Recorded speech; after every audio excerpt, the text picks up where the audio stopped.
Hey, everybody. I'm here again with Bruce, Brent, and Edward. And today, I think what's on our minds, what's in the air, is a question that's asked sometimes sincerely and sometimes judgmentally by both liberals and progressives, which is the question of whether conservatives are or are not just undeveloped, misguided, or traumatized versions of ourselves. You know, putting aside the question of our own delusions, we do have to consider whether a conservative is part of a structural complement to the left or whether it's a form of aborted leftism where something's gone wrong. Is being right a pathology? It's a deliberately provocative question. Obviously, the answer isn't just yes or no, but I think a question like this does two interesting things. I think it sharpens and riles up some of our own instincts among the progressives around this table. And I think it, secondly, problematizes the definition of conservative in a way that will probably bring forth hidden inner distinctions in which some parts are essential and some parts are politically and socially disastrous. Personally, I grew up in an educated hippie world traveler household, but which was nonetheless a large patriarchal farming and fishing estate in a very rural area. So it's no surprise to me that my instincts kind of lean towards some possible future hybrid of progressive and conservative to get on the other side of the modernist status quo. But what that looks like and what has to be jettisoned and critiqued to get there is a very open question. Generally, my positions strike me as sounding dangerously reasonable and not necessarily very exciting. What I'd like to do is blow the doors off this thing and ask ourselves the question that is usually asked by disingenuous and insufficiently empathic liberal partisans, which is, what the hell is the matter with these people? So that's my opening and take. How about you, Bruce? Yeah, I come from, I guess, a similar background, not quite as hippie-ish of a house, but my parents were both creative types, but I grew up in Texas, in Houston, and then in rural Tomball. And both of those areas are notably, actually, Houston is a mix, but Tomball was very conservative. I also have what I think, especially for this panel, are probably dangerously reasonable positions and maybe not timely. Maybe the time isn't right for kind of my own predilection. So I'm interested to see where this goes. I'm not wearing any pants in this conversation because I don't know if I have a lot to say that's very well developed and thought out. I don't dwell on politics that much in my own thinking, but I'll bring my pantsless best to the table here. How about you, Edward? I grew up in a very conservative family where it was the dominant father figure who ruled, as in normal conservatism. And it took me a very long time to get beyond that.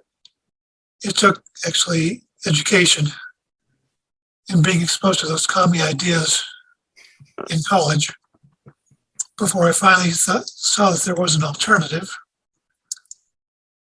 And since then, I've been on a crusade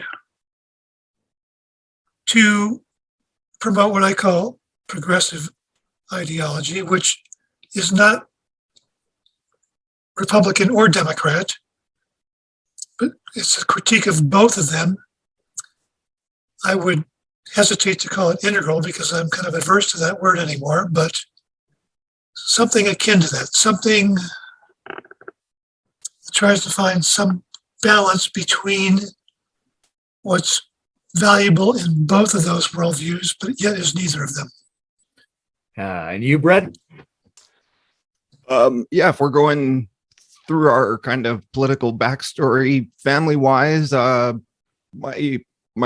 parents are both relatively progressive, but also apolitical, right? Not involved with anything, don't track anything particularly closely.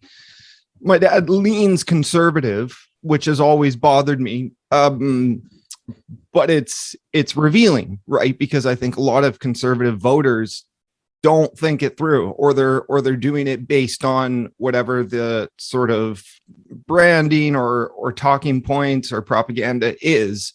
So they just, they default to one side or the other.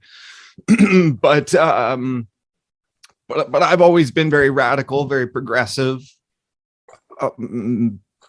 But I gotta say, like, it kind of, when I reflect on growing up thinking politically, and I think a lot of people probably encounter this trouble. Like, if you watch a movie or something, like, there's different ways to read things, right? So you don't always know what you are. For example, I've always been a fan of Batman, and we talk about the Marvel films here, but like, it dawned on me at a certain point. I heard some podcasters talking about it, that Batman really is a kind of libertarian wet dream. He's very much a right-wing anti-hero. And similarly, I used to love action movies with Bruce Willis. And when I learned Bruce Willis was a Republican, a part of my worldview was kind of shattered. Because I think we associate a lot of the openness and heroism with, revolution, with leftist values. So just to see, like, through the surfaces that different actors, different people in the world can have different leanings, and it's not necessarily public or coherent. It's disorienting politically. So I think we're all still finding our way, but I think the thesis we're gonna hammer out here today is that contemporary conservatism has lost its mind, if it ever had one. There's obviously problems with the whole political structure in which we live, both what it calls its left and what it calls its right. And Republican is not necessarily the same as conservative. It may be that there's a conservative or a right and a left at every stage of development and in every type of culture. And that gets conflated in academic and popular discourse with the idea of a kind of pre-modern traditionalist cultural sensibility, which may or may not have a left and right of its own. So there's a lot of really open questions about what these words even mean. So I'd be curious to go around, maybe starting with you, Bruce, and see, what is it that you think when you think the word conservative? Who do we think we're talking about here?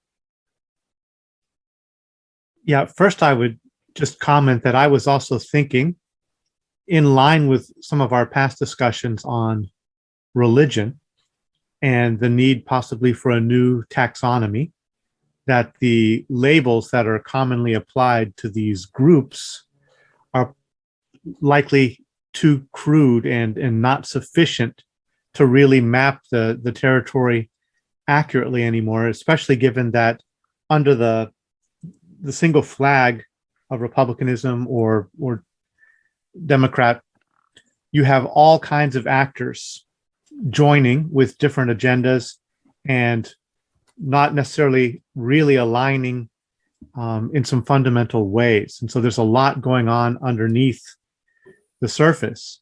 And I think a lot of people are pointing out that the simple distinctions that we often make are often more confusing than enabling of understanding and a discourse that can make any progress. So I don't know if it will go that way in this conversation, but I think we need a better taxonomy for what's going on generally. I could say there's maybe a technical definition of conservatism, and or maybe like a policy-oriented definition of conservatism, and then maybe just more of a functional one. And if we're thinking about the left and the right as styles that show up, across the spectrum, then, conserving the conservational tendency. I think I mentioned in our last conversation, the panarchy cycle, and that there's a consolidation phase when there's been an amassing of resources and a complexification of a culture or a system. Then there's a natural conserving phase before it begins to run out, before it begins to encounter its own contradictions within whatever system has been established. And then the revolution period is needed again. And, so I think cyclically, there's always going to be a conservative phase within an overall, historical progression. And maybe it's pathological to hold on to a single phase in an overall systemic process as the only way of being that is viable for society. And I think that that's maybe where some of the, the tension comes in, is that, if we're running into continual contradictions within the system and other problems, and there's just a hunkering down around, certain conservative principles, certain principles that resist any kind of change to the status quo, that's problematic. I think in terms of the policy positions, there's tendency, to focus on things like limited government and, protection of the peace through strength, and, the focus on the importance of individual liberty, the desire to protect the boundaries of, a national system or a society, against, too much influx from the outside. Those tend to be the kinds of policy positions that you see associated with conservatism. For me, growing up in Texas, conservative just meant the people who used phrases like jungle bunny and, hated anything that changed, about, so I had a pretty negative view of what was going on with conservatism based on what I encountered in Texas. So that's kind of a meandering response. I think we can look at it in terms of policy positions. We can look at it in terms of general social attitudes, and we can look at it like typically or cyclically as, a style or at least a phase in an overall systemic movement that has a place, but it isn't the entirety and becomes problematic if held to be that. Well, when we come back to you, let's delve into the problematic version. Edward, when you're, without using the word integral, you're thinking about something that has to go beyond the right and the left of the current system.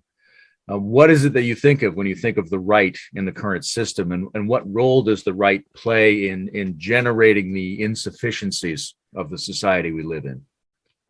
Well, in the last discussion, we touched briefly on health and pathology. And that's a key distinction that we need to focus on in terms of any integral discussion. What is healthy and pathological of any ideology? I think Bruce laid out some very positive aspects of the conservative viewpoint, which used to be sort of what the Republican Party used to be in the United States. There was a time when Democrats and Republicans in Congress could disagree on how to go about achieving certain goals, but they also agreed on certain goals. And that's, I think, starting with Reagan and getting worse and worse until we are at the present moment. So-called conservatism is still alive in the conservative Republicans' response to what's going on in the Republican Party right now. I think of the Lincoln Project as one example. There are many, many other Republicans from the so-called old school who see that their party has turned fascist, and they are using that word themselves. So that's the unhealthy, the pathological version of conservatism and republicanism. I think to go beyond that, and to this, it's not today's topic, but there's also a healthy and pathological version of liberalism. which I also fight the pathological version in today's Democratic Party. We have the Progressives caucus and then the party. And the neoliberals in the party are fighting the progressives. That's why I champion the progressive caucus of the Democratic Party and not the party itself, because to me that is the beyond the liberal and conservative, and some sort of including the healthy aspects of both liberalism and conservatism, that is a transition to anything we might call some kind of integral system or meta-modern system or any of these other visionaries. To me, that's the transition step. But the current Republican Party has turned fascist, and we can go much more into detail in this discussion. Brent, you were talking about the right going crazy. What is it that indicates to you that they've gone crazy, and why do you think they have gone crazy? Like, what's caused it?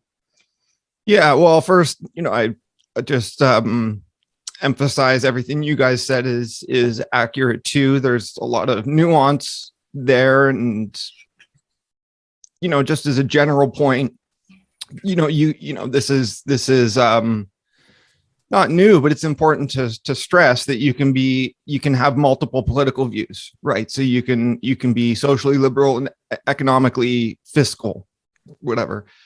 And so that's accurate, but that's also kind of bullshit.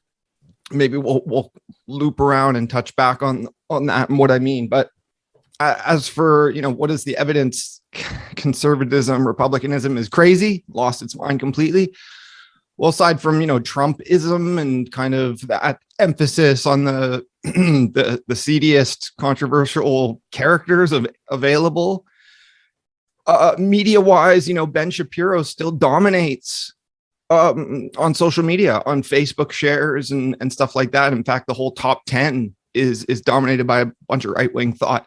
And a lot of the left engages with this content regularly, right? It's not like we just disparage Ben Shapiro for being a little weasel. Like he's very smart, he's got a law degree, etc.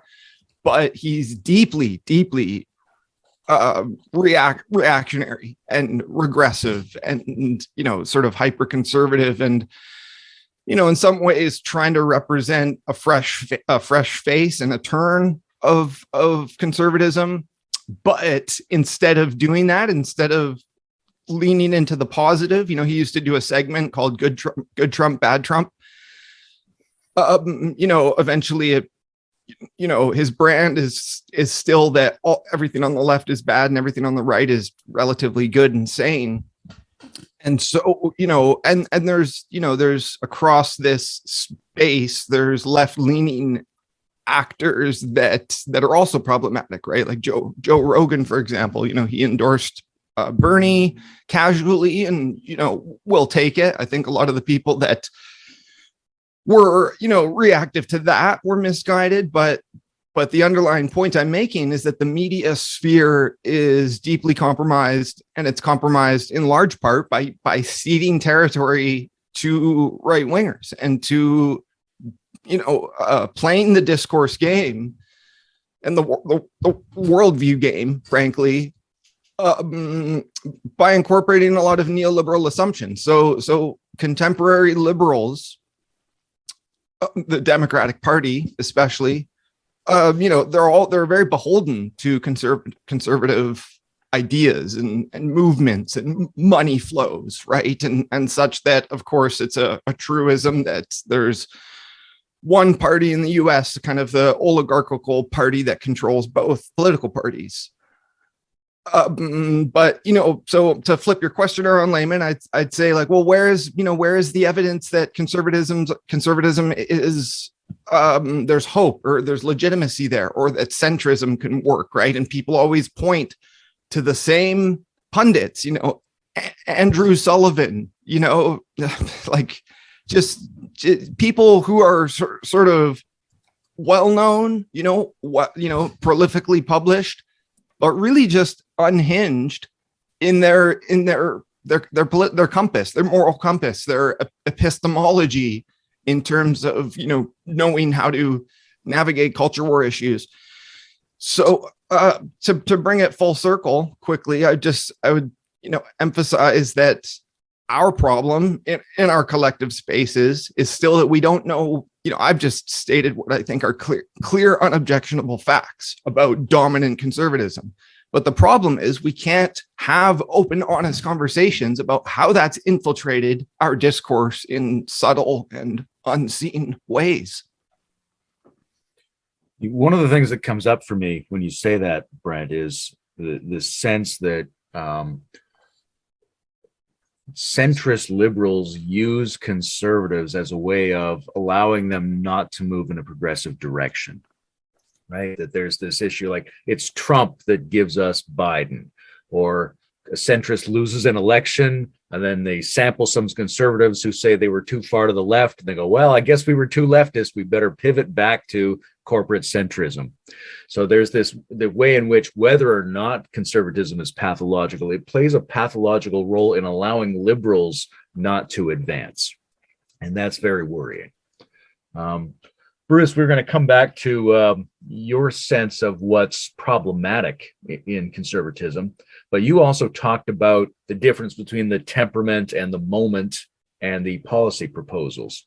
And I'm curious whether you think the policy proposals can be taken at face value, right? There's a set of things where we go, oh, yes, conservatives and Republicans generally argue for these types of things, limited government, that kind of stuff.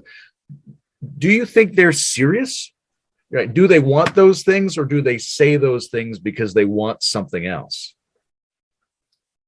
That's one reason why I was saying that we need maybe a new taxonomy, because there are a lot of people who are using the various policy position language to achieve a lot of different things, or to aim for a lot of different things. So yes, I do think that there are some conservatively leaning people who actually want limited government and, closed borders and things like that. But there are a lot of others who just cynically use the language in order to, basically, achieve other ends surreptitiously, right? And exploitate, with exploiting the populace. So, yeah, I think, there's for me, what's concerning and problematic, among conservatives now is especially the Trumpism, and you could call it a kind of illiberal tendency, and definitely a disregard for democracy and the Constitution, and kind of a willingness to forego a lot of fundamentals in order to achieve fundamentals of American democracy, to achieve certain very partisan ends. And I think that there's the comparisons to the Nazis always strike me as a little bit too easy and too overblown. But with the discussion of the big lie, echoing back to 1930s Germany, and some of the different moves that gradually moved in the direction of fascism in Germany, I think they're a pretty good case that you can see a lot of those moves gradually happening in the US at this time, and it is very concerning.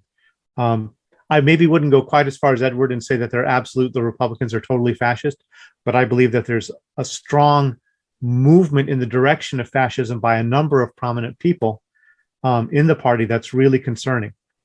And so to me, that's a pathological and problematic element of what I would call conservative culture right now. It doesn't mean that all conservative impulses across the board are wrong or don't have a place in an overall system, but in terms of the culture and what's going on, I think in the plays for power and the willingness to disregard, rule of law and things like that in order to achieve limited ends, I think all of that's very, very concerning and definitely pathological at the moment.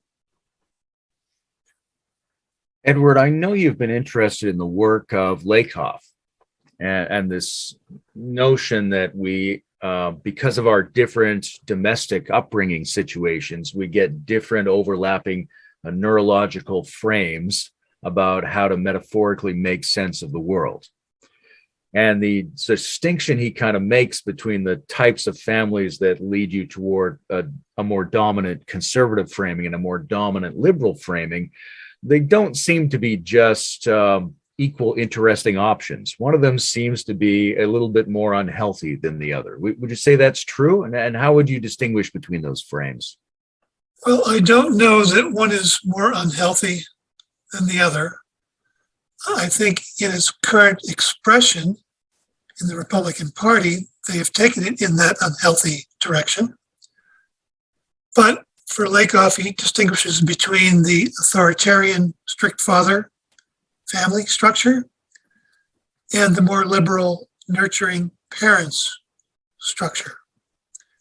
Obviously, just that description tends to describe, liberalism and conservatism generally. But there is a time in our human development where we need boundaries, where we need someone to set limits on us. We go through the terrible twos where it's all about me, me. So we need parents, and generally in the conservative family, the father to set the limits and say, no, you can't just slap that other kid around for no reason. Unfortunately, that is what is happening now in the current Republican Party. And they're going, yeah, slap that other person around. Kill that liberal, literally. So there are healthy aspects to a period of our development where we need structure. We need to, know the limits of what we can and cannot do, what's societally acceptable. So in that sense, it's the healthy part of it. But as Bruce was saying earlier, when you get stuck on just that family structure or just that metaphor, it limits your options. The liberal notion of a nurturing parent or parents type family structure, I think that structure also incorporates setting healthy limits and creating a certain respect for authority, like I'm the parent.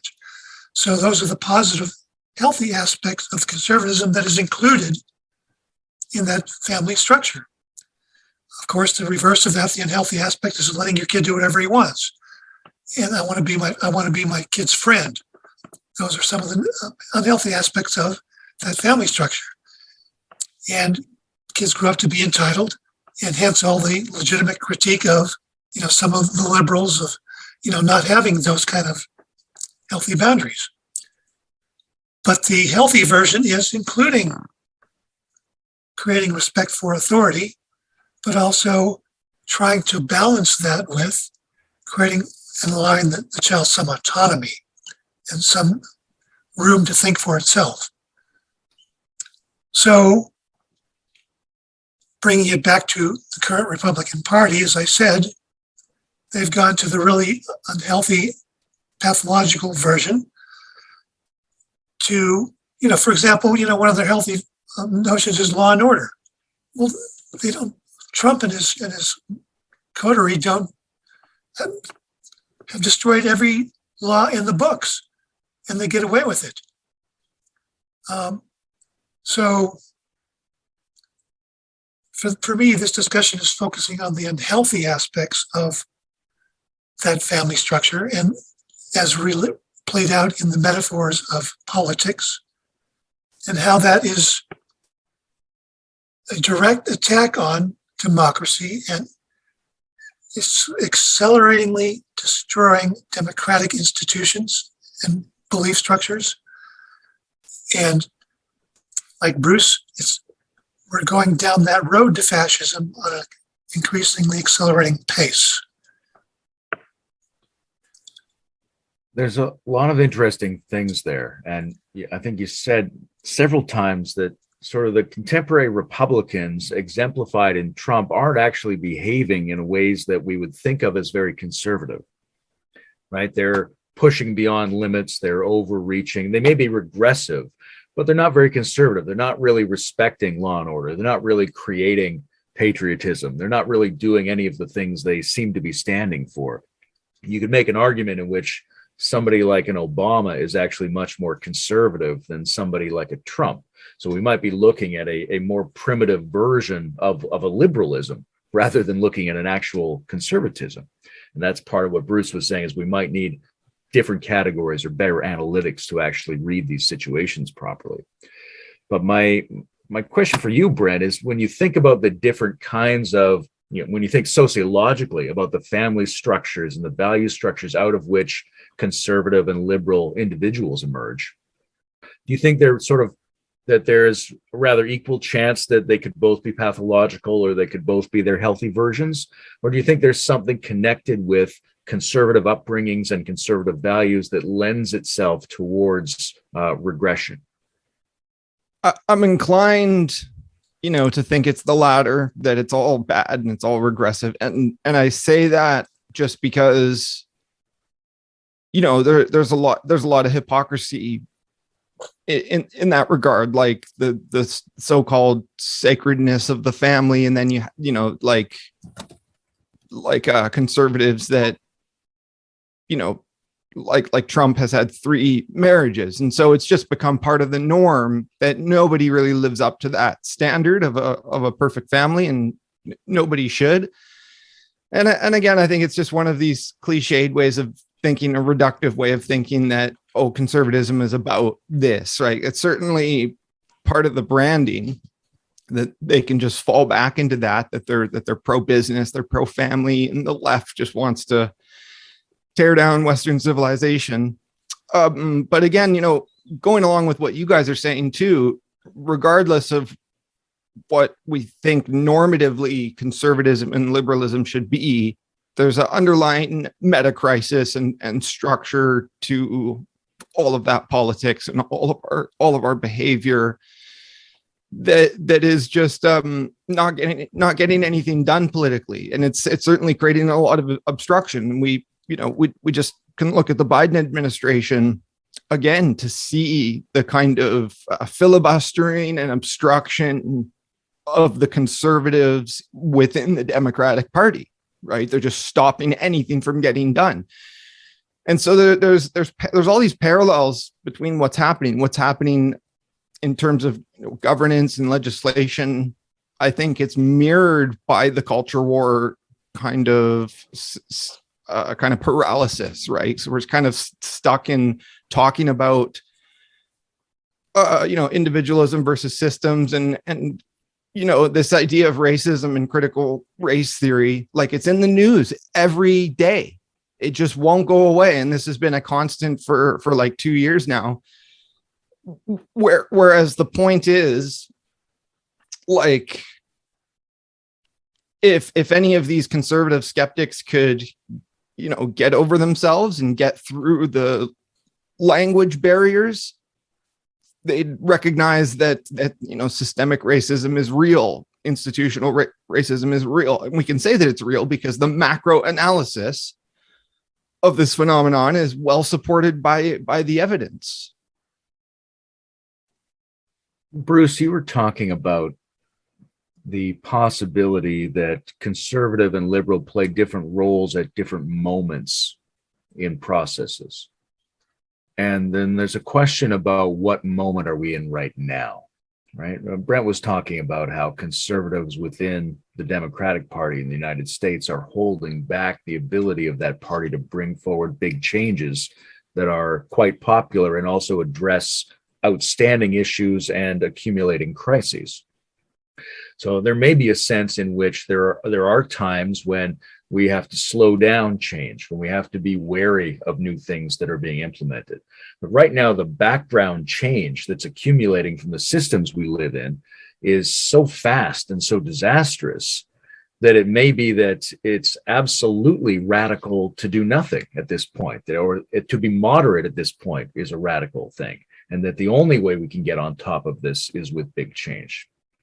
Do you think that's true? Like, if there's an appropriate moment to be liberal and an appropriate moment in a cycle to be conservative, what moment are we in right now? Can we afford to be conservative at this moment or not? I think it would really depend on what you mean by being conservative in this moment. I think overall, it's not the time to be, we've got to think out of the box. We've got to think very quickly, and we've got to respond to cascading systemic changes. And I don't think we're doing it well so far as a society. In making my little hesitation at the beginning, I think in some ways there's a kind of like in this kind of liminal period that I feel we're in, there's a kind of dissolving of norms and ways of doing things. And I think it's natural for some people to want to like hold on to some degree of order and stability in the midst of that flux, especially if they feel that there's a lot of stuff that's changing outside of their control. So at least I can understand that impulse psychologically. I think I mentioned in the last talk also the beehive metaphor, where they're the different roles that the bees play within the system. And there are the conformity enforcers, who are basically the conservatives, and there are the diversity generators. And usually there's a transition in power from one group to the other when the conformity enforcers, when the routine that they follow stops producing the same yield that everybody has gotten used to. And you see that that system is not working anymore. And then gradually within the beehive, economy, the resources are withheld by the inner judge of the colony. They begin to withhold some of the resources, some of the fuel from the conformity enforcer bees, and they lose their dynamism. And meanwhile, the diversity generator bees are still getting all of the fuel, and their dancing is more energetic. And gradually there's a movement towards following the diversity generator bees, the bees who are looking in other directions than everybody else is following, because they've seen other paths towards other possibilities and other fields that they can harvest. So metaphorically, I think we're in that kind of moment where the status quo clearly for many people, in so many domains, is not working, and it's breaking down, and in part because of limited resources and our impact on the environment and things like that. And I think also in part because of internal contradictions within the system, it's breaking down. And so to me, it feels more that this moment more is for the diversity generators, those who are thinking outside of the box, those who are thinking progressively towards real systemic revolution and change. I'm cautious about how that's implemented based on my own, experience with, immediate family and what's happened in Nepal. There's been revolution there that's been very, very costly to, people I know very closely. So I've seen radical political change get implemented on a massive scale, right up, firsthand with my family, what the impacts have been on the village and on the family and on the family members and the students and all of that. And I understand socially the caution around what can get unleashed if you go too far too quickly in the direction of revolution, and how incredibly bloody and upsetting that can be. So yeah, I can feel in myself a little bit of conservative resistance to immediately implemented utopian schemes that can have massively cascading social effects that are disastrous. So it's a hard dance. It's a hard dance to try to do. I don't know if I have the political astuteness or wisdom to really know the best ways forward. Well, I'd like to comment on that, Bruce, and bring it to a recent political example in the US Congress. We had two bills of major importance. This so-called bipartisan infrastructure bill that the Senate passed, and the more liberal or progressive Build Back Better law, which puts back in all the environmental and human infrastructure things that were taken out of the infrastructure bill to appease the Republicans and the conservatives in the Democratic Party. Now, there are some good things in the infrastructure bill, but the bad things are that a lot of these positive infrastructure programs are going to be through public-private working together, meaning that the private gets the profit of the public investment. So even though we're getting better bridges and better roads, we're going to probably have to pay for them, meaning the taxpayer to pay the private contractors to do this work. So originally, the Progressive Caucus in the House and Bernie Sanders in the Senate said, we are not passing that infrastructure bill until we get a vote in the Senate on the Build Back Better law, which itself has been whittled down from 6 trillion to 3 trillion to now it's 1.75 trillion, because the corporate Democrats are negotiating with the Republicans who are not negotiating in good faith. However, now the House has caved. The House progressives said, no, we're not going to do that, but they caved based on the corporate Democrats and Nancy Pelosi and the corporate Democrats saying, we'll agree to vote for the Build Back Better law in the House unless we get what we want. That was never the agreement. The House could vote all they want, and they did. They just, voted for the Build Back Better law with a lot of these good progressive things in there, meaning human environmental infrastructure and, supporting both the environment and human beings. But the House vote is almost irrelevant because it's got to go back to the Senate, and the corporate Democrats are going to start throwing those things out. And the progressives have lost any leverage they had for this revolution because we have a climate crisis. It's not a climate change, it's a climate crisis. And we know through actual reports from the International Panel on Climate Change that we need revolutionary action. We can't do piecemeal fixes here and there. So this is the time for the diversity bees to initiate these kinds of programs, but we're not going to get that in the Senate because we've already gave away and surrendered our leverage, which was to demand the Senate vote on it first. And if the Senate voted on it first, it would have said, no, we're not going to include this, this, and this. Mansion and Cinema have already said we're not going to include all that commie stuff, all that stuff for human beings, because business will suffer. And that's another big lie. Business won't suffer. They just won't make a killing in profits. That's all. They won't suffer one damn bit. They're still going to profit from, all the programs that are, included in this bill. So it's very frustrating to me because the progressives stood their ground for once, and then they caved because they believed these promises by Biden himself saying, well, don't worry, I'll pressure the corporate Democrats to go along with this bullshit. He's not done a damn thing to pressure them. So this is a prime case of the pathological nature of our government, where the conservative forces in both parties are preventing the needed change to prevent cataclysmic climate, which is already happening. The evidence is already there. Edward, when you look at that situation, does it seem to you more like the conservatives successfully thwarted the liberals? Does it seem more like the liberals were undermined by their own processes and approaches?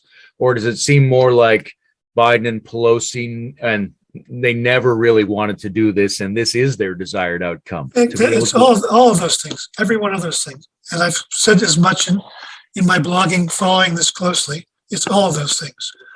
But underlying it all is the status quo capitalistic way of life that is controlling all of it. And until we make some changes in that, nothing's ever going to change.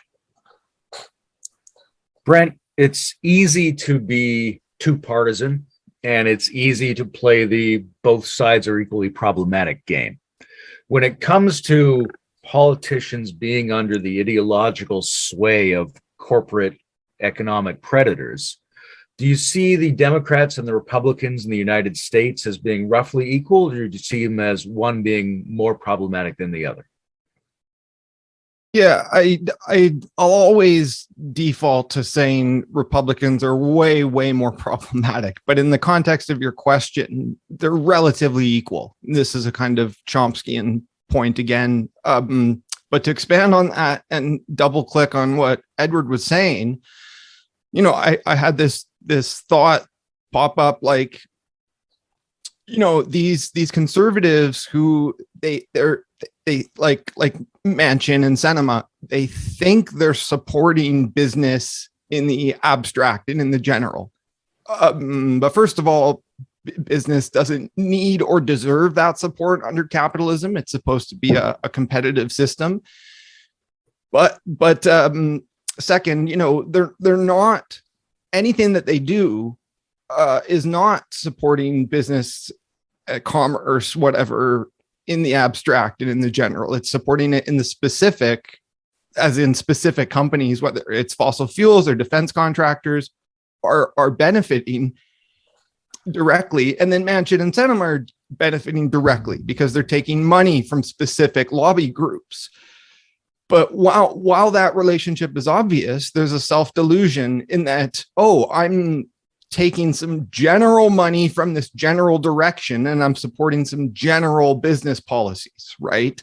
But that is the brainworm that I'm talking about, because they're you can't support business in the abstract in this sense, and nor should you, right? Nor should we shouldn't keep subsidizing fossil fuels or whatever sectors don't need or deserve subsidies in an environment, a political environment where other things should be subsidized, like socially progressive, socioeconomic uplifting and investment in infrastructure and stuff. And so again, the underlying current, the massive dune-like worms that are inhabiting the conservative brain and the liberal brain to a large extent, is this relationship between money and politics and business, and thinking that in any case, by taking money and supporting conservative agendas business-wise, that they're doing a good thing. It's impossible. And I think this is the nature of evil and ignorance, deep, profound systemic ignorance tied up with the evil of the status quo and of this political stagnation. Just one quick comment, and I'll shut up. In terms of your question, Layman, this proposal of Build Back America comes from Biden. It passed the House. It's got a lot of good stuff in it. And it got 0 Republican votes. And it will get 0 Republican votes in the Senate. So that's the difference. The Republican Party is worse in that regard because they're so ideologically blinded that anything liberal cannot be approved. Nothing. Whereas at least the progressives have had some influence on Biden and the Democratic Party. So all this good stuff is in there. Do you think if the Republicans had put forward this same bill, that some Democrats would have voted for it? Yes, absolutely. And they have. In the past, that has been the case. So that's a definite asymmetry there. Bruce, when you were talking about the conformist bees and the experimenter bees, there's a sense in which that's one of the classic definitions of liberal and conservative, right? The change agents and the conformity agents, or the go faster and the slow down agents, or the idealistic change versus an anchored, vetted kind of change. That's another one that maybe makes a little bit more sense. But another classic kind of definition is uh, around the range and the types of information that we take seriously.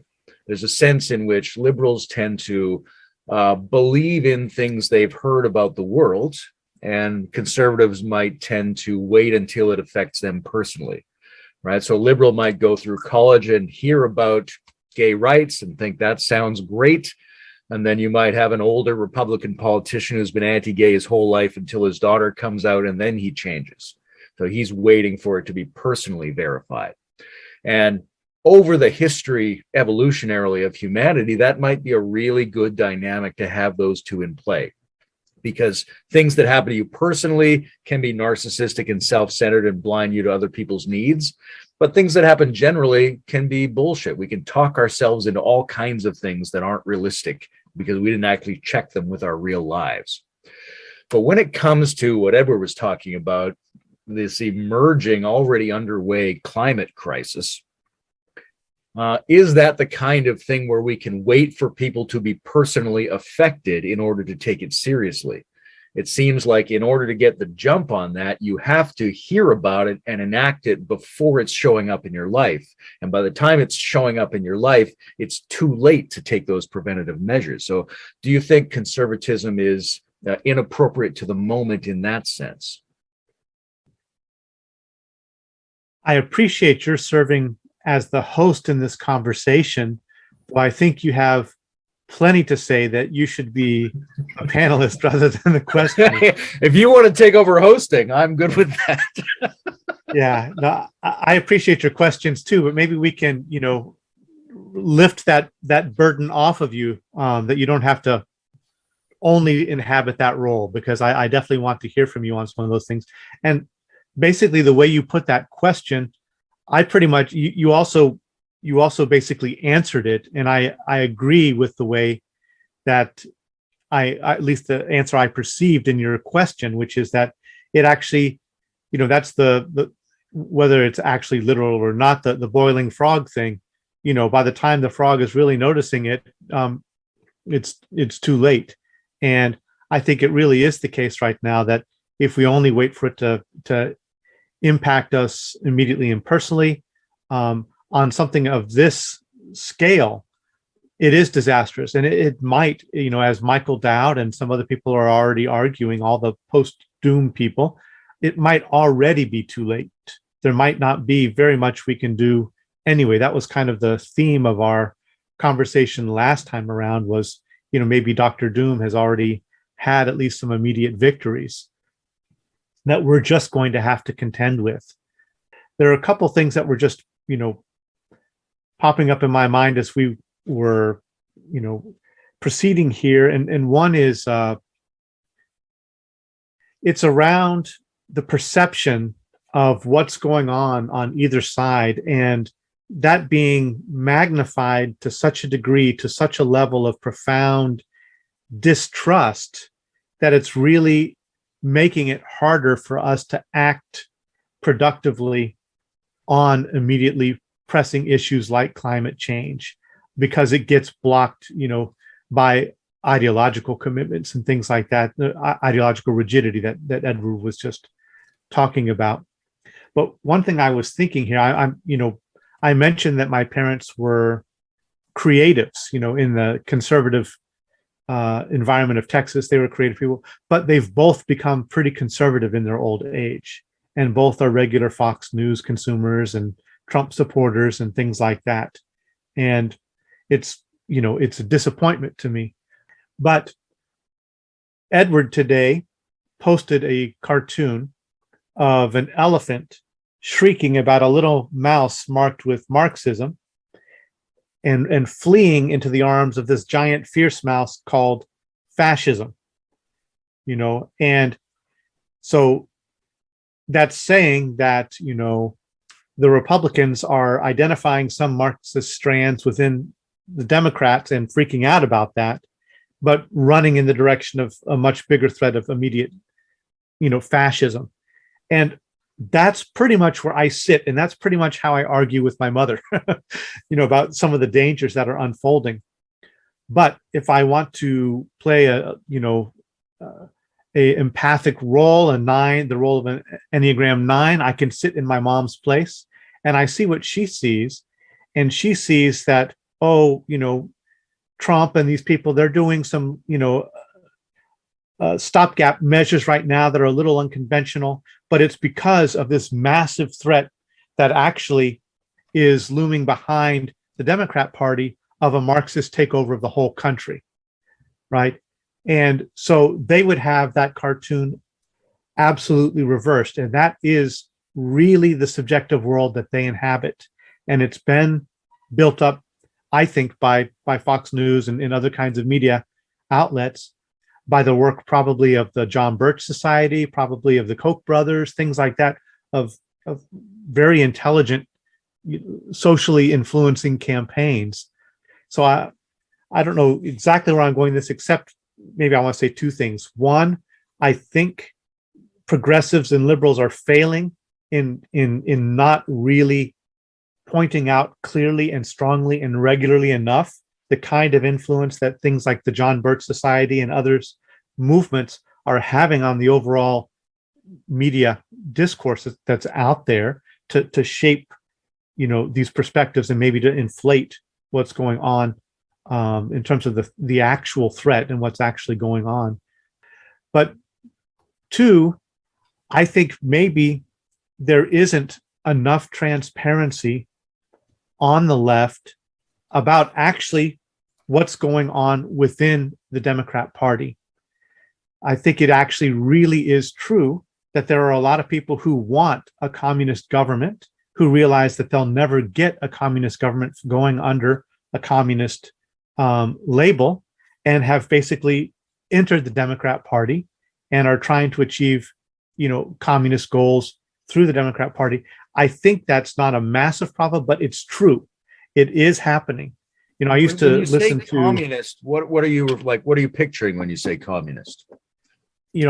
What is it? Is it KPFA? I can't remember the name of the radio, but like the Democracy Now, Amy Goodman and all of that, out of San Francisco.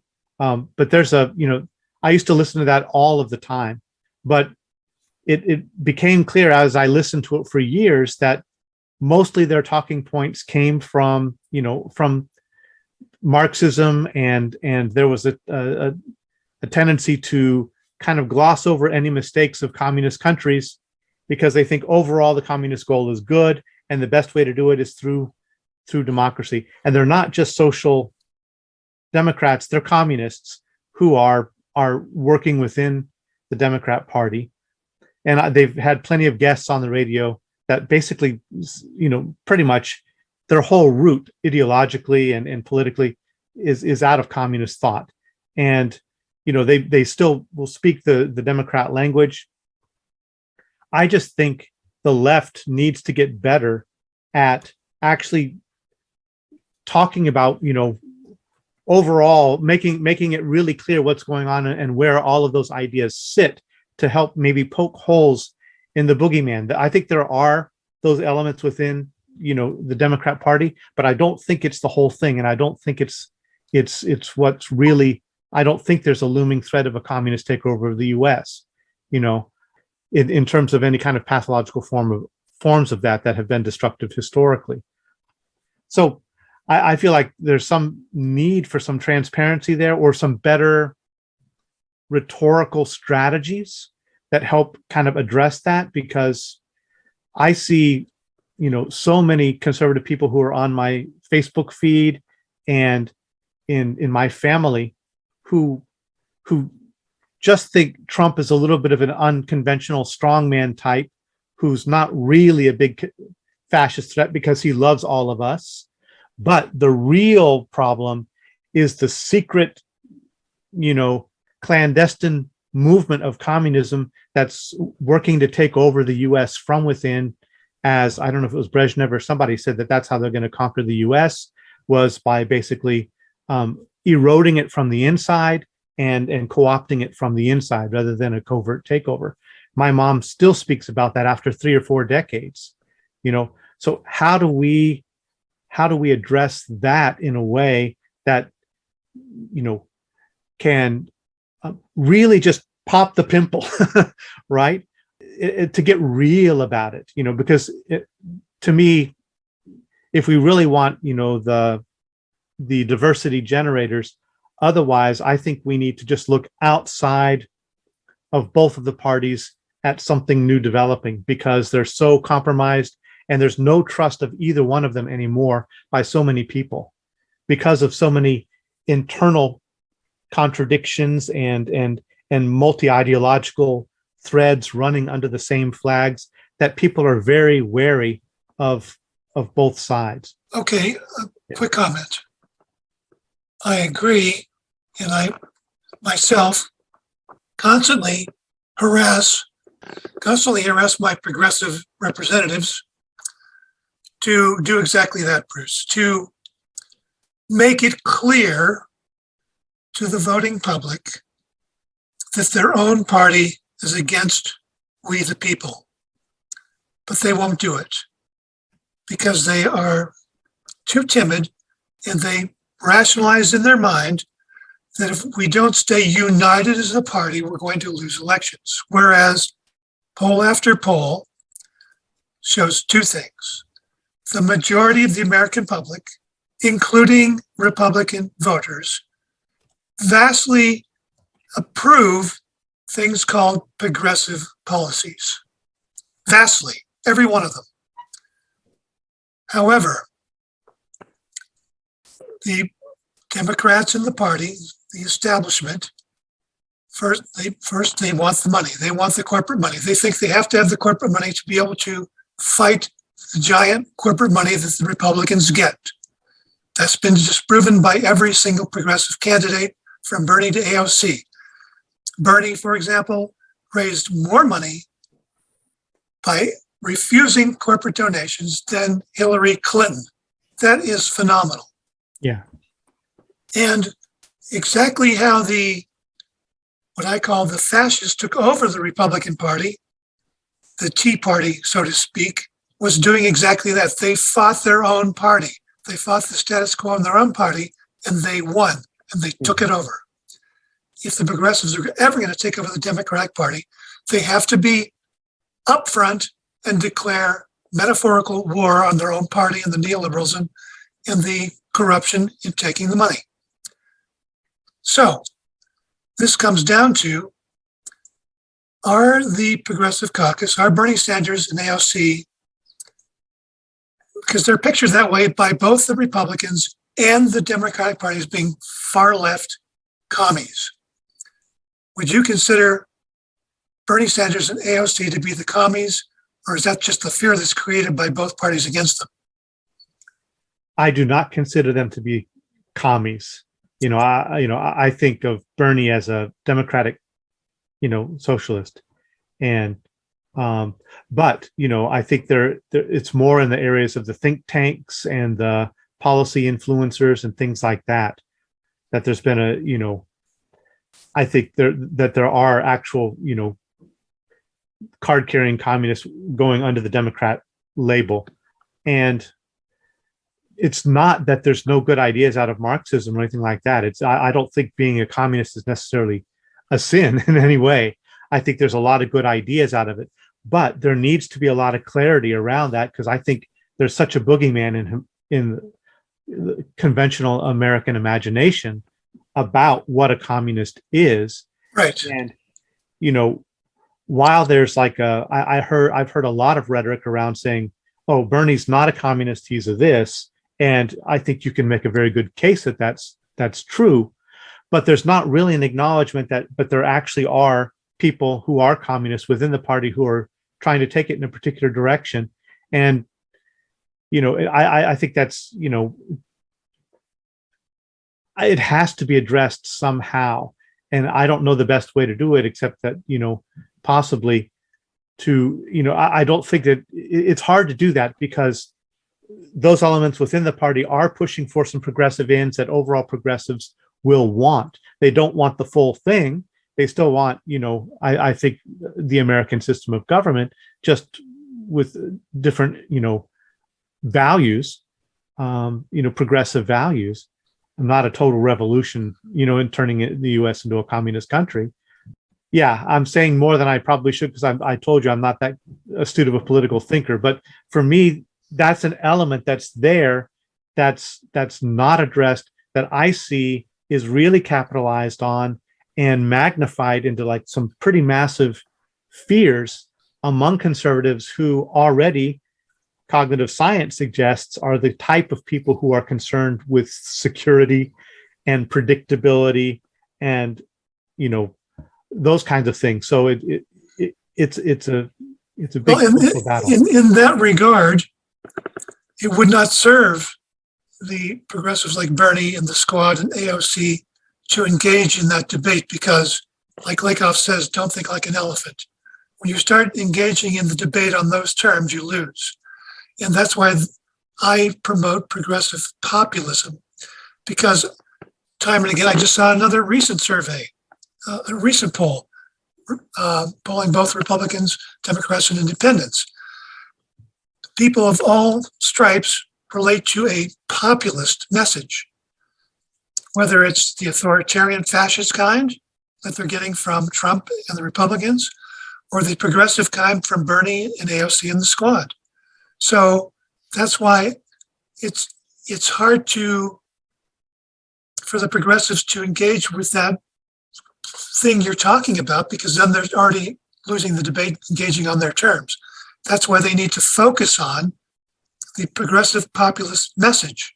That was in this recent survey, recent poll I saw, that was the number one highest approval rating, was the progressive populist message between all people, between people that identify with all parties. And then they listed, what those factors were. And every one of them was exactly what Bernie Sanders says. And Bernie Sanders would probably be the president of the United States that have beaten Trump if he was not sabotaged by the party from the inside. Yeah. Because this is the message that people want to hear. From outside the United States, it's always a little bit peculiar how weird you guys are about communism. Like, it's not like the rest of the countries are embracing it necessarily, but the Americans seem particularly phobic. And they're educating each other in a kind of irrationality about these terms. And also, I never know what anybody means when they say the word communist. I don't know if there's communists inside the Democratic Party or not. There seems to be a technocratic, bureaucratic conformity and suppression trend. I don't know if that's what's being pointed to or not. But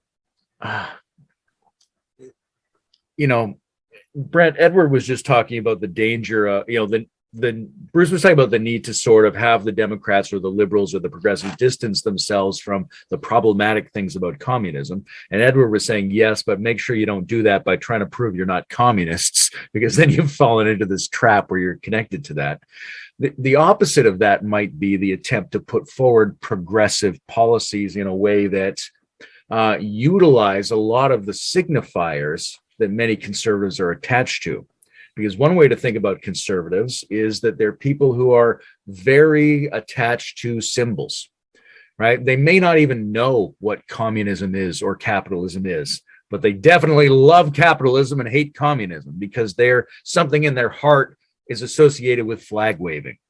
And do you think that progressive policies with more of the right kind of flag waving could inspire those people to move in their policies? Yeah, I think so. And I think the sort of counterfactual evidence for this is that Bernie's second campaign was very much the same talking points, the same strategy. And I said from the beginning, Lotz said that was a mistake. We should double down. It should be more avant-garde. It should be more educational and more transpartisan in this sense that you're talking about. And yeah, I mean, so much of our social problems and our inability to solve them comes down to these language games, if you will, but more specifically, just, coded meanings and misunderstandings, and a failure to engage each other at the level of definitions. right? Working definitions to say, this is what we mean by communism, for example, and not to oversimplify, because you can't simplify any of those terms. Really, you can't reductively work it into a conversation, but you have to at least try to define it, to be clear on what it's not, right? Because most people in discourse are getting things wrong. They're misunderstanding. Their baser needs are being appealed to while bypassing the kind of semantic sense making, like, and this is why, like, Bruce can't talk to his parents. It's literally a different, well, not literally, it's figuratively a different language. The problem in this sense is the onus is on the people who refuse to learn the kind of common language. We need to talk about those things. So I think public discourse wise and leadership, we need people who can speak like directly to mass publics in an intelligent way, in a way that galvanizes them and almost, makes them religiously commit. And I'll just say, like, I started watching your interview, Layman, with Rich Toffel, and I got to the point where he said Machiavellian, that what he was doing within conservative politics, particularly in trying to persuade them to be on board with a sort of gay agenda, if you will, or just basic literacy of the issue. Rich's approach was that he had to be a bit Machiavellian in terms of, like, the ends justify the means of his consulting, of his politicking. And from the left perspective, Michael Brooks also advocated for Machiavellian politics, and I think he meant a similar thing, in that we just need to do what's necessary, but it's not demagoguery, right? Let's make an important distinction. If Bernie Sanders or me or whoever gets up to the pulpit and tries to speak to people's values, like their need for healthcare, their support for that policy, their majority support, we need to keep normalizing and giving the language to those defensible positions, because they are constantly under siege by a status quo that wants to keep everything privatized. So, never mind communism, it comes back to this private versus public kind of allocation of resources. And just to close out this point, like Edward mentioned taxpayer dollars earlier. I just want to kind of challenge that point, because it's from the modern monetary perspective, right? Public spending is not funded by tax dollars. So this is a kind of assumption that creeps into our thinking kind of by default. And it's not necessarily a malicious thing, but it's dogma. It's a piece of dogma that our tax dollars, because Edward's using it as a heuristic, as a kind of shortcut to say we do pay for things, we contribute to government, and then they turn around and blow it on crap, whatever that may be, subsidies, military, hyper expenditures, and we just need to keep reframing it in the most basic of contexts of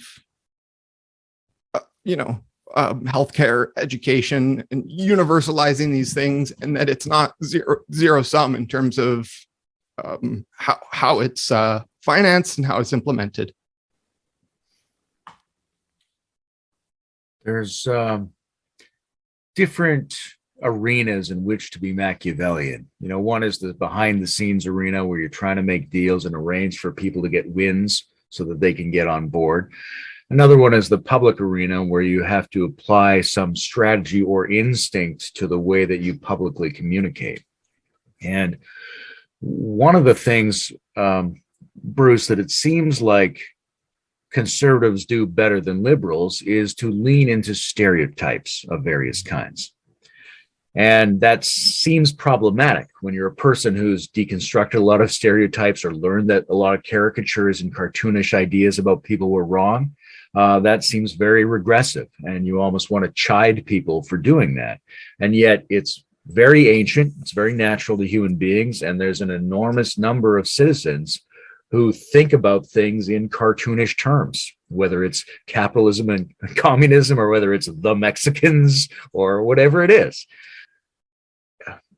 To what degree do you think progressives need to get better at having an empathic, if not positive, attitude toward thinking stereotypically? Because the normal thing now is for the educated urban elites to have an almost allergic reaction to anything that resembles a stereotype, and chide those people, and those people just feel absolutely insulted, and they're not going away. And it's unclear how many of their issues are really just that they feel constantly insulted and shat upon for the mode of their cognitive operations. Yeah, I think it's an issue, and I think Trump is very good at it. He was very good at leaning in to some of the caricatures and just inhabiting more cartoon-like positions. But you could also say that this is more mythic or more symbolic.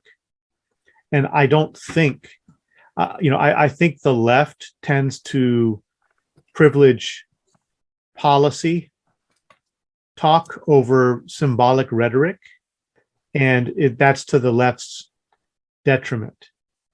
We're counting on the reasonableness of people to hear this argument and then to act productively and wisely on that argument. And in my conversation with Ryan last week, where we were talking about meta-ideological politics and how possibly some of Raymond Panikar's ideas could influence that meta-ideological and post-progressive approaches, or work within this fraught cultural landscape of the culture wars right now. And Panikar makes this distinction between the mythos and the logos and the symbolic, the language of proclamation, the language of argumentation, and the language of disclosure. And so the mythic is that which goes without question for any particular culture. It's just the base frame from which they see, and it's not even necessarily fully articulated. To the degree that it is articulated, it enters the field of the logos, and that's where you have basic propositions about reality, and it basically unfolds by dialectical argumentation. And then the symbolic is the realm that has the capacity to unify both the kind of a deep subjective instinctual mythic and the logical rational, and to encompass them in a charged, participatory, embodied, felt symbol system that people can get behind.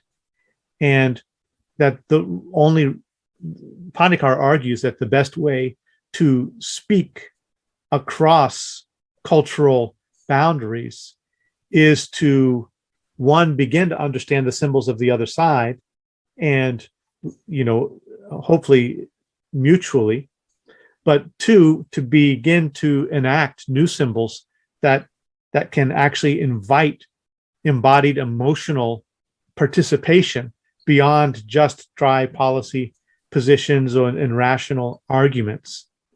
And I think the whole kind of like both sides politically play this to some extent, but I think the right tends to play the mythical and the invocational symbolic language game better. And a lot of the time what you're pointing out, I think, is that we chide people for engaging in that less than exact, more mythic or symbolic kind of language, and want to focus more on realistic policy. And I think, of course, there's a good solid place for the logos. You can't do without it, but we would do, I think, better to begin to speak a more evocative symbolic language through actually deeply listening to what is actually motivating a lot of conservatives. And if we can begin to speak in a symbol system that addresses those core fundamental orienting, among the populace, those values and symbol sets, I think that it would serve us well, the progressive movement well, to do something like that better. I agree with you, Bruce. And to me, that's the very purpose of my blog and my Facebook posts. I'm trying to speak the language of the working class. One, in my other demographic I'm trying to reach is the intellectuals, being one myself, because I'm kind of torn between my working class origins and the languages I learned there and my intellectual background. So I'm trying to reach a couple demographics. But you're right, both you and Layman are right that the working class are the people that decide elections, not the intellectuals. So I don't need to convince our team that much because they're already on board. So I'm trying to reach mostly working class. And because, again, referring to this latest poll, it was about working class people, both liberal, conservative, and independent. And to reach them, that's why I get down and dirty in the trenches. I keep using that metaphor because it's literal in a sense. It's dirty, it's messy, and I insult the other party. I use name calling because it works, and it works for a higher purpose, which is democracy and not fascism. Because we're in a metaphorical war, which could very well lead to a physical war. This is what the other side wants. So I'm at the point where in my metaphorical war, I'm going to play by their terms. When I start trying to reach them with, my elite intellectual terminology, immediately a switch goes off. I'm working class. I didn't hear that. Doesn't affect me. When you call Trump Twitler, okay, that lights up in my head. He's like Hitler. Yeah, I get that. Okay. And I use memes and language to that effect because numerous analyses on the Democratic side, especially the progressives, have shown time and again that the working class responds negatively to the liberal intelligentsia, which is why I believe in the ideas of the meta-modern and the integral movement, but it's part of the liberal intelligentsia speaking that language that goes over the head of most people. They just hear that and go, yeah, elite. That's one of the ways Trump won, at least talking the language of being against elite and for the working class, which is ironic and absurd because he's neither of those things, but he used that rhetoric and it worked. And from the analyses I've been reading, if the progressives don't start focusing on getting down and dirty, they're going to lose. Again, the working class that voted for progressive in the last election, I go, too much elitism. I'm going over. The fascism, I'm not crazy about fascism, but at least it sounds like they're speaking to me. I want to jump in there to counter some of what Edward said and some of what Bruce said. And now I've started talking. I've forgotten what I was going to say. Could you just say again the thrust of your point, Edward? Speak the language of the working class if you want to win votes. Was there something before that?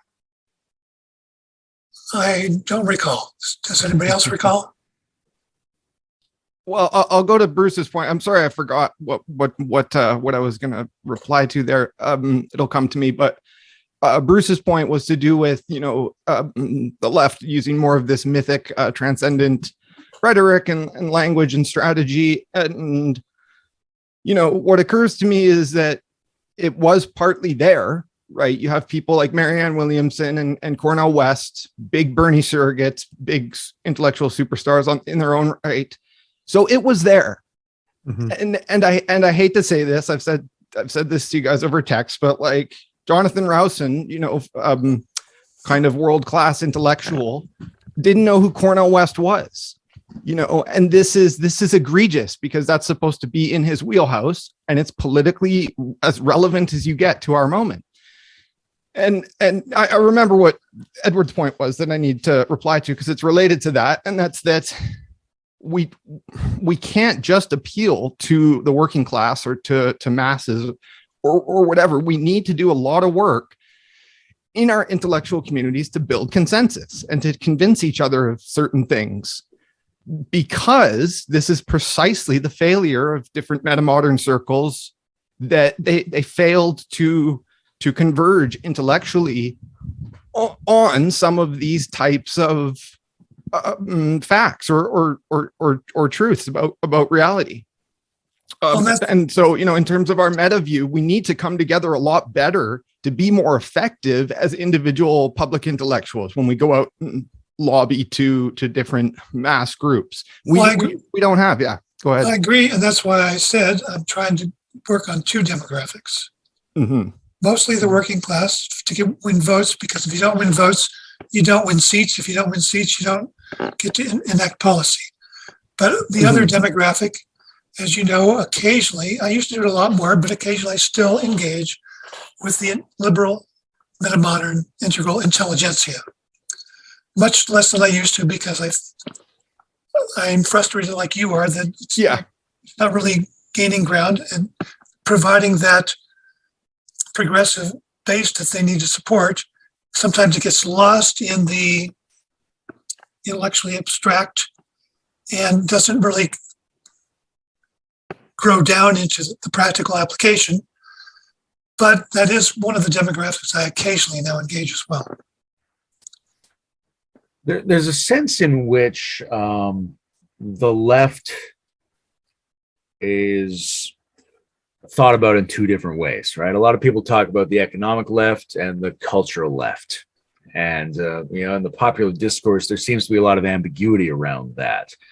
And there's a lot of data suggesting that working class people are broadly supportive of the economic left policies, and that they are opposed to or reticent. Like the conservatives might be opposed to some of the cultural leftism, but even the left-leaning working class doesn't want to hear about it all the time. They don't necessarily want these things mixed up together. But can they be teased apart is an important question, right? Is there ecological and economic progress that we can talk about and foreground in a way where we're not necessarily talking about gender progress and racial progress and systemic problems that are confusing and often off-putting to the people we need support from, right? Do they have to come together, or can we disentangle these at least at the level of communication? Well, I think that's exactly the point that many of the progressive commentators on YouTube say, exactly that. And I've seen polls that say the same thing. We've got to disentangle them, because you're right. Many working class people don't want to hear all that liberal, touchy-feely cultural issue stuff. And if we focus on the economic, on the class issues, as opposed to the social issues, focus on the class issues. That's why Bernie, for example, focuses on the class and economic issues. And I think that's the winning strategy. Bruce, as you know, one of Ken Wilber's philosophical arguments about the difference between left and right is the emphasis they put on causality coming either from external or internal factors.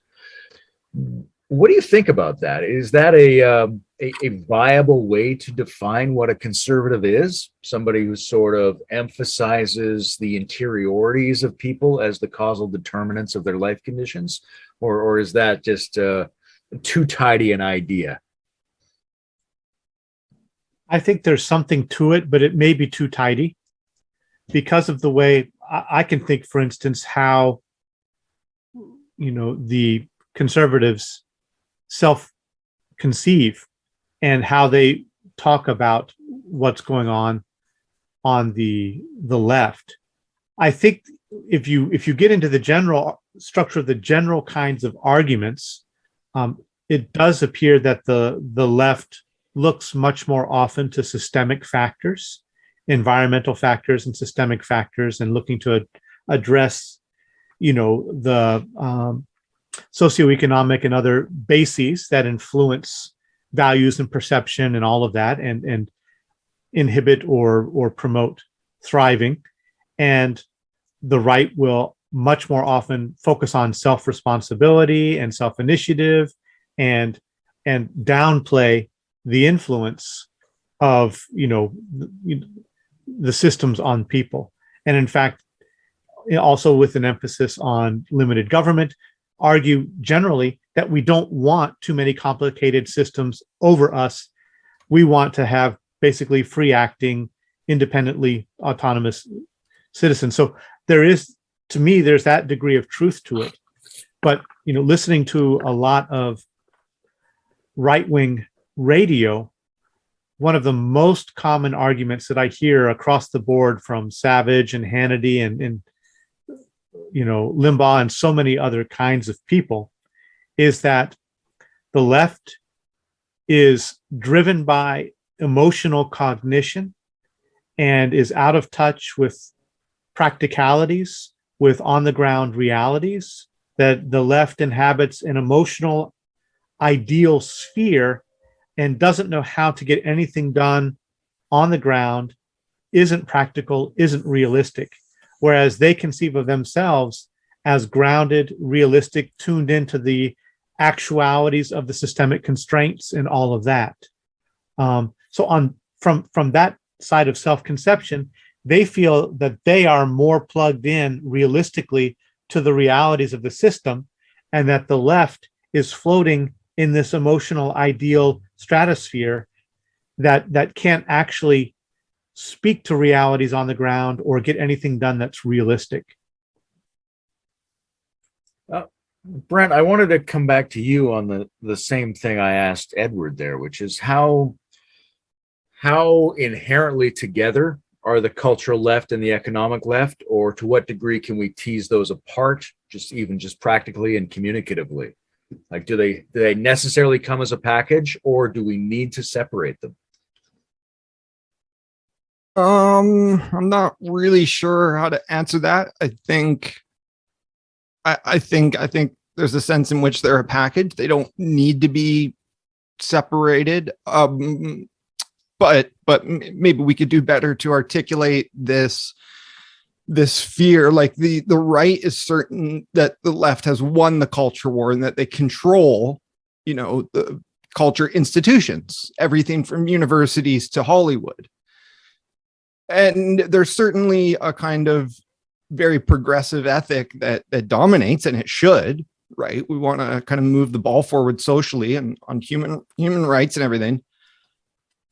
So, I mean, for me, there's no contradiction. Like my values, my goals for the left are not personal goals, and they're not personal ambitions. They're first structural reform and economic reforms, revolutions, if you will, that restructure society such that we solve a lot of its problems. And I wanted to make a point before I forget and before we run out of time here, sort of a tangent, but relates to our overall conversation. And that's that, this false dilemma between big structural change, big systems change, paradigm shift, and incremental, responsible kind of iterative approaches to change. And I want us to think as a thought experiment for a second. Imagine if the climate crisis wasn't a factor in the need to push for big systemic change, right? Because the climate crisis is the biggest factor, saying, screw you to humanity. And as I said before we got on the call, large parts of Vancouver is underwater because of the climate crisis. But let's imagine that's not a factor. right? We still need radical reforms now, as we've always needed, for the most basic, non-objectionable, non-controversial things like, let's eliminate homelessness. Let's end the war on drugs and make, kind of mental health a big part of the social safety net and things like this, right? It's like, why are we even debating? Why are they so obstructed? Because by and large, academic institutions are spearheaded, not dominated, but kind of spearheaded by leftist systemic thinking. And by and large, right, if you survey the literature in any given social issue, talk to sociologists, the issues are not as complex as we make them out to be. They're all solvable. All of these issues are solvable, but they're politicized.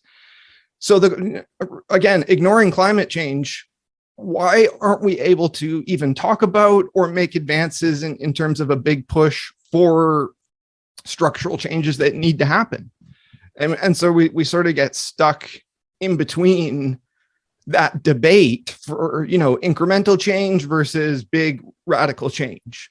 And it's a bit of a false dilemma because we have overwhelming evidence and overdetermined circumstances telling us that we need radical change for the simple stuff that needs to be fixed, but also for the imminent crises unfolding, challenging our relatively static ways of social organizing, right? We need a planetary, resilient way of thinking, way of life, and way of governance, regardless.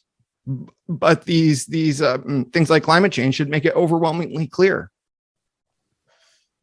There's an odd thing my ear picked up there, Brent, because you mentioned this conservative feeling like the left has already won the culture. But Bruce had just said there's this conservative sense that the left is unrealistic and ineffective and trapped apart from reality.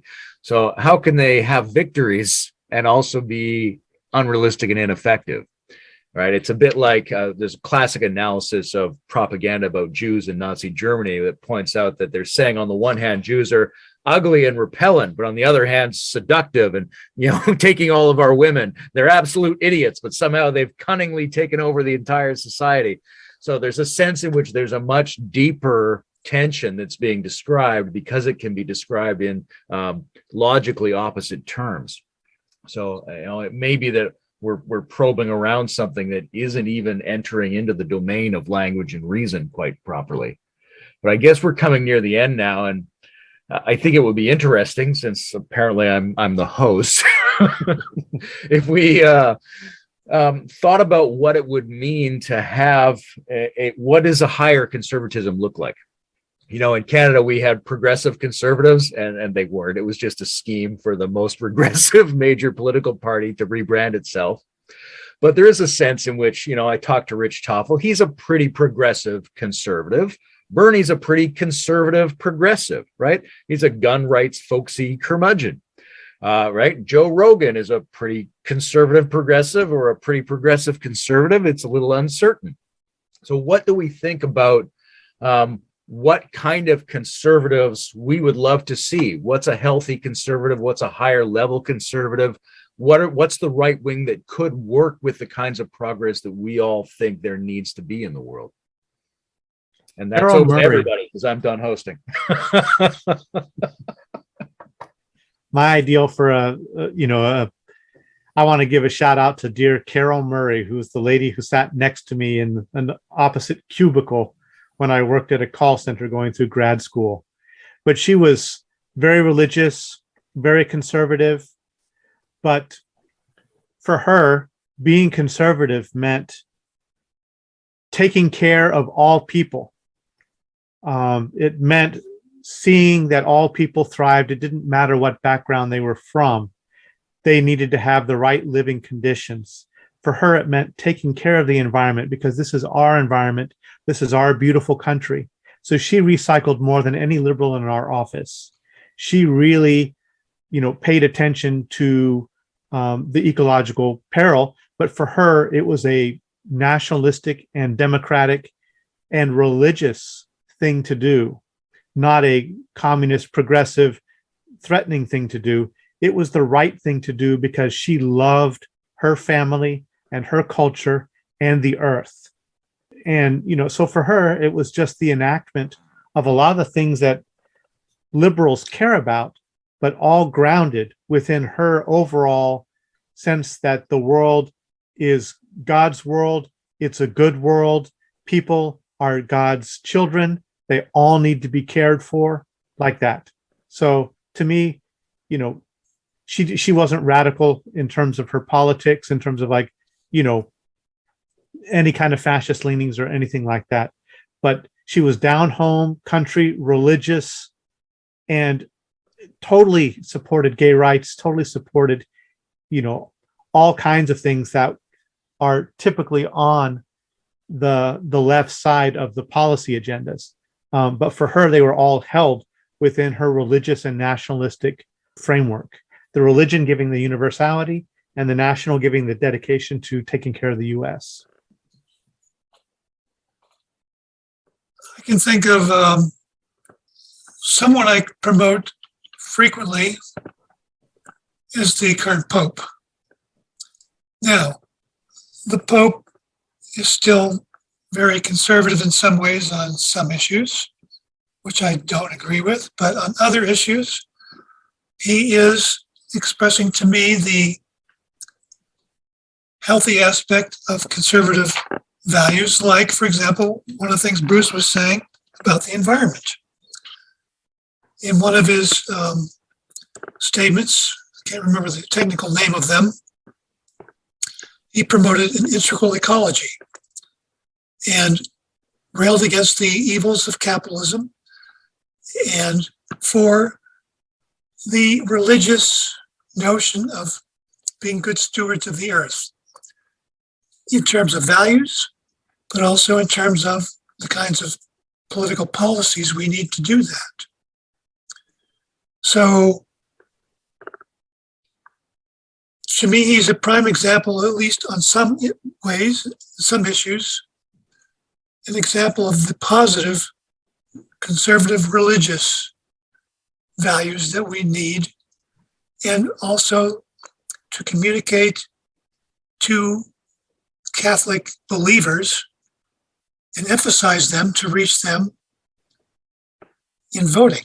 That's why I'll use the Pope as an example of those values when I'm trying to reach many working class religious people. I also use memes of Jesus. Jesus has been appropriated by the conservatives, but there are so many memes on Republican and liberal Jesus. When we look at the Jesus of the Bible and what the Bible says, even though that could be construed as conservative, there's a lot of liberal, or maybe I should put it in terms of humanitarian values that transcend liberal or conservative. So I promote Jesus a lot in my memes and my blog. Just to kind of pick up on those points, and particularly something Bruce said about, having those kind of charitable values and wanting to take care of everybody. It's not enough to just have that value as a conservative and then vote for the people you think are going to do that, institute that. A kind of new conservatism, if it is to emerge, has to just support the universal policies, full stop. Screw all the charity church stuff. They need to support universal healthcare. That's the benchmark. That's the gate that they have to go through. And in terms of, what type of conservative politicians do we want to see? What type of conservative voters? I think there should be way more swing voters, way more undecided people. If there's a good conservative running, I think a leftist could vote for them. Right. But that's almost a myth. I can't think of any actual conservative politicians that are good. One that comes to mind is for specific reasons is Mitt Romney, because he, supports Black Lives Matter. Now we need to be careful. That is just a talking point he can say, then he can do different things in policy. But he was the one of the kind of outliers with Trumpism, right? He opposed Trumpism, and surely there was some kind of blowback and consequences for that. So good for Mitt Romney, right? But is he an ideal conservative? Well, what about the Mormon thing? That's a huge elephant in the room. And again, we need politicians who are post-secular, right? Who can tap into the religious language without being a kind of cultish ideologue. And Mormonism, by and large, has a lot of issues. It's basically a kind of formal Christian Scientology, right? And we shouldn't tolerate that kind of stuff at all. So there needs to be better conservatives and more of them. And I've often pointed to somebody like Edward Snowden, just as a very rational conservative, very articulate, very sensible. And really, in terms of his values and his actions, he's also speaking to leftist values. His thing of disclosing national security secrets, can be seen as anti-war on the left, and on the right can be seen as a freedom of speech issue and kind of freedom of information. So, Snowden has, carved out a pretty good niche for himself in terms of giving conservatism a good image. But he's also become a bit one note with this particular topic and with his speaking engagements, right? So his relevance has kind of waned in that regard. But, I'd love to see more healthy conservatism. And again, even in our immediate circles, I'm not seeing it. I'm not seeing it at all, because the people who are bringing in conservative arguments or arguments against the left, they're citing, the intellectual dark web type figureheads, who, again, from the left perspective, they've all been debunked. They've all been, mocked and derided, and they've been engaged with to various extents. And so that's a kind of, pseudo-centrism, pseudo-intellectualism. And so, what does that do that's good for this kind of good type of conservatism emerging that I'm talking about? Well, nothing. You still have Jordan Peterson or Eric Weinstein or whoever saying some asinine regressive comment on a daily basis. So until that changes, there's no prospects for a healthy conservatism emerging.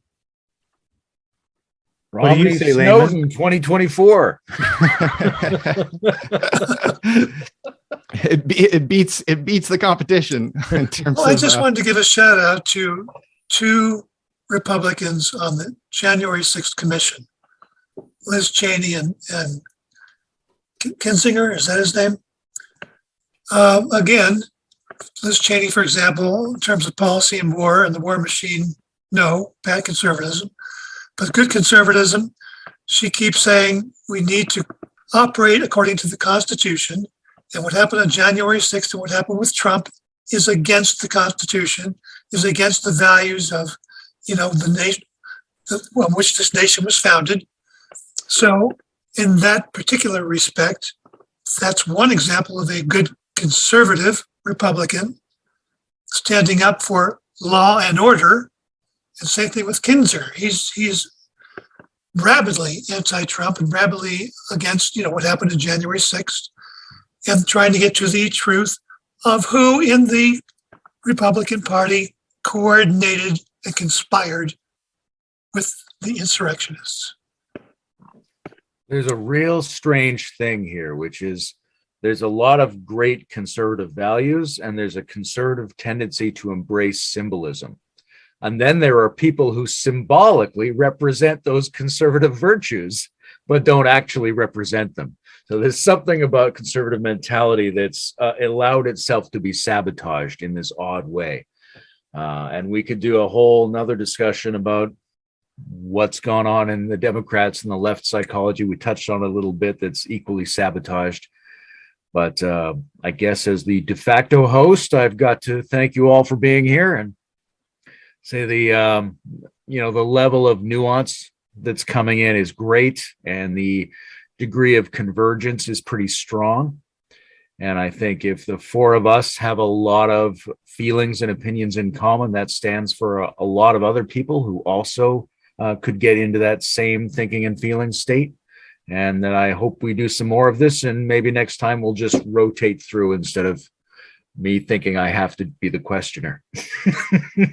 Well, by your framing the questions, you told us what you think. Yeah, I hope so. I try to sneak it in. Thank you for noticing, Edward. But I'll turn it over to Bruce here because he's the one who has his finger on the button. All right. Well, yeah. Also, thanks for everyone's participation. And yeah, definitely, I want to hear more from you next time, though. You did smuggle in your views, and I appreciated them. But yeah, maybe next time we can just do a roundtable kind of thing. And now, pantsless as I am, I'm going to stand up and turn off the button.